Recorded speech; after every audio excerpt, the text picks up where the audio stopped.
Alright, so this week in Ireland is not being made for entertainment purposes in any way whatsoever.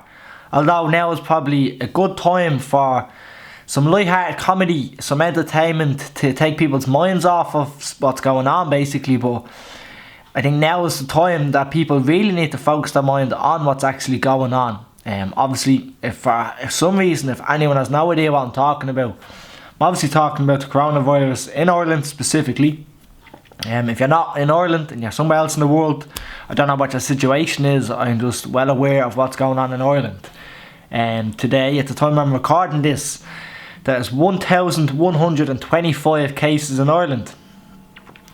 Out of the 1,125 cases, there have been 5 people that have been confirmed as fully recovered. Now obviously, more people may have recovered from this, but just have not got the test to confirm that they've been recovered.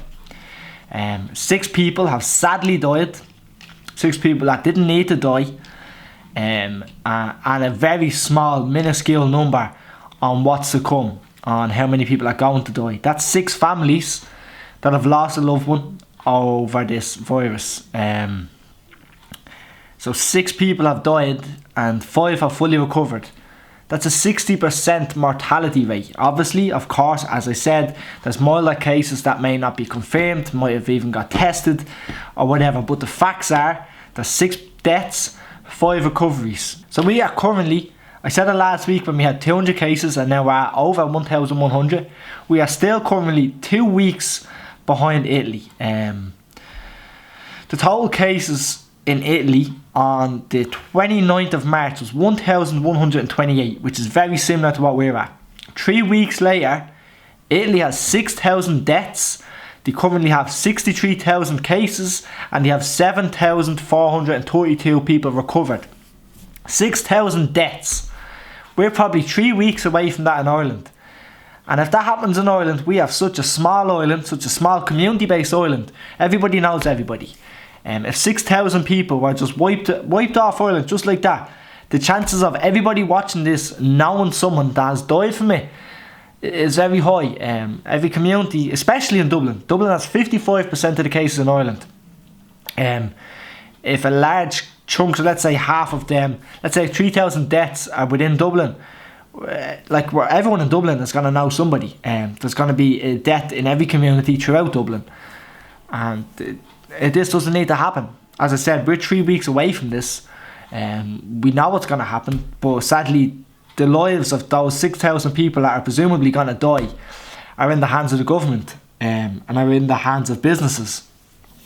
Not to point any fingers, I'm not going to mention any names, but there's a company in Clonshock on the north side of Dublin called Novum, who I think 2 days ago or something said that they had a confirmed case within their workplace. One of their staff tested positive for it. The business remains open, despite hundreds of people working in this factory, which is non-essential as far as I know. They're not making medical supplies, they're not making normal medicine. It's a non-essential business, and they're remaining open, forcing employees to come in, otherwise they probably lose their jobs. They haven't given the name of the employee, so people don't know whether they've actually came in contact with the person, whether they talked to them in the canteen or whatever. And yeah, they might not work in the same part of the factory, but they share toilets, they share a front door, they share a car park. There's lots of ways that people could have came in contact with the person, and the company has not openly said who it was. So the staff are left to speculate between a couple of people. Listen, this is literally just the start, and if anybody is watching this, and I understand people have a lot of bills to pay and rents might not be frozen, I have no idea if they are or not. People might have to pay 1,500 and whatever, and they maybe work they work on building sites or construction sites or whatever, and they have to go. They can't live off the €205 I think it is government payment. They can't pay rent for that, so they're still going to work with thousands of other people on the sites. That is a recipe for disaster. There's not much I can say other than Ireland needs to shut down. The government need to shut Ireland down. They need to shut every single building site. They need to shut every non-essential factory, non-essential businesses. They need to shut down public transport. Everything needs to be shut down. now. Like, it should have happened last week. I said it last week. I like went on a rant last week about it. It just needs to happen today. There's not much I can say other than the fact that it's quite sad that, well, obviously a lot of people don't realise it, but it's quite sad that we're all probably going to know someone that is going to die from this virus, or a family that's going to be massively impacted by it. A lot of people have been impacted and affected by this as it is, with loss of jobs and stuff like this. Travel plans, like my flight to Lanzarote was supposed to be 2 days from now. Obviously I work for like minimum wage, saved up for a couple of months, booked this holiday as a Christmas present for somebody, and I'm not going, which is quite devastating, and probably not going to be going for however long this goes on for, 3 months maybe. This could have been over with and all by now if we had to shut down the country a couple of weeks ago. If we shut down now, this could be all over with within the next month. But God only knows what's going to happen. I just thought I'd turn on the camera and I'd say my piece. I'm not in the best mood to record fucking over entertaining stuff or have a laugh, basically. It's just, it's sad.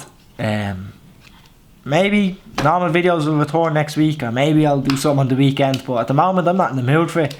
And I think that people need to realise just how severe this is going to be and how bad it is. There's still people saying, oh, it's just a flu, I'll be grand. If anyone watching this is like that, you're either uneducated or you're just a cunt. Just to put it like that. Wash your hands, keep your distance, save your nanny. If you are going out to public parks, which I've seen a lot of outrage on the internet, on like Facebook and stuff, people complaining about parks being packed. I don't personally see a problem with it. I've been to the beach myself, been to a few places. It's looked busy from a distance, but when you're down on the beach, everyone is fucking 10 metres away from each other. It's not just 2 metres. Nobody is sitting on top of each other. Yeah, you might walk past briefly, which, as far as I know, there's no danger in that. So yeah, places might be packed, car parks might be packed, but is there really much problem with that? No. The problem, like as I can see, is, as I said, building sites non-essential, restaurants non-essential, fucking factories, things like this. The lives of Irish people are pretty much out of our own hands and lie in the hands of the government. If you have the option to not wait for the government to shut the place down, I'd advise you stay at home, take it into your own hands to keep you, your family and the people in your community alive. And yeah, I just wanted to turn on the camera just to say a quick bit, just so I didn't miss a week's video. I understand this isn't the normal videos, and there's a lot of people talking about this, which I don't see any harm with. I'm not trying to jump on a trend. Video's not meant to get loads of views. It's fucking it's stress. Like, it just puts stress on you. It's stressing, it's depressing, it's sad, and what's going to happen is inevitable. Also, something else that's worth saying, 25% of cases in Ireland are healthcare workers, which that number from 25% will rise. Well, it won't rise. Let's say that's 250 people, 25% out of 1,000. Out of 1,000 cases, that's 250 people, yeah? If that number of cases rise to where Italy is, the number of healthcare workers that are going to be affected is going to also rise, which doesn't need to happen. So to save the healthcare workers, we need to stop the spread of this, and we need to have less people needing treatment, so there's less risk for the healthcare workers. Simple as, we only have a certain number of them. When nearly all of them are affected by them, we're fucked. Simple as. I'm going to leave it at that. I've been talking for fucking nearly 10 minutes. I'm not sure if I'm even going to edit this video. I'm probably just going to pop it up just the way it is. Stay safe. Occupy your mind. Do something at home. Yeah. Save your nanny. Wash your hands. Thanks for watching. See you later. Goodbye.